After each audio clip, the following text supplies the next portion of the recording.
السلام علیکم ناظرین، کیا آپ جانتے ہیں کہ دنیا بھر کے طبی ماہرین یہ تجویز کرتے ہیں کہ اگر کسی شخص میں ایچ پائلوری انفیکشن کی تشخیص ہو تو اس کے لیے لازم ہے کہ وہ اپنی ادویات کا مخصوص کورس مکمل کرنے کے 1 مہینہ بعد لازمی طور پر اپنا ٹیسٹ کرا کر یہ تسلی کر لے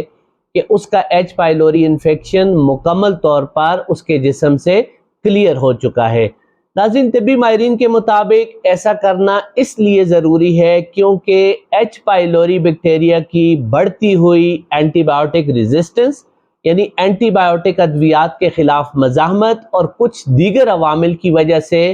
یہ لازمی نہیں ہوتا کہ ادویات کا پہلا دور مکمل ہونے پر یقینی طور پر ایچ پائلوری انفیکشن بھی مکمل طور پر ختم ہو چکا ہوگا، بلکہ بہت ساری صورتوں میں تمام ادویات درست طریقے سے استعمال کرنے کے باوجود بھی علامات میں تو واضح طور پر کمی آ جاتی ہے، لیکن جراثیم کا مکمل طور پر صفایا نہیں ہوتا۔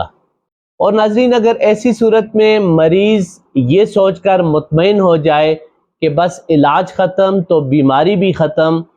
تو نہ صرف یہ کہ بہت جلد تمام علامات دوبارہ لوٹ آتی ہیں، بلکہ جسم میں رہ جانے والے بیکٹیریاز کے اندر شدید نوعیت کی اینٹی بائیوٹک ریزسٹنس پیدا ہو سکتی ہے، جو کہ آگے چل کر علاج کو کہیں زیادہ مشکل اور چیلنجنگ بنا سکتی ہے۔ یہی نہیں بلکہ ایک طویل عرصے تک انفیکشن کی موجودگی کی صورت میں جسم میں معدے کے کینسر کے امکانات اور خطرات میں بھی واضح طور پر اضافہ ہو جاتا ہے۔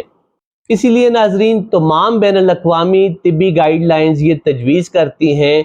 کہ ایچ پائلوری انفیکشن کے علاج کے مکمل ہونے کے 1 ماہ بعد لازمی طور پر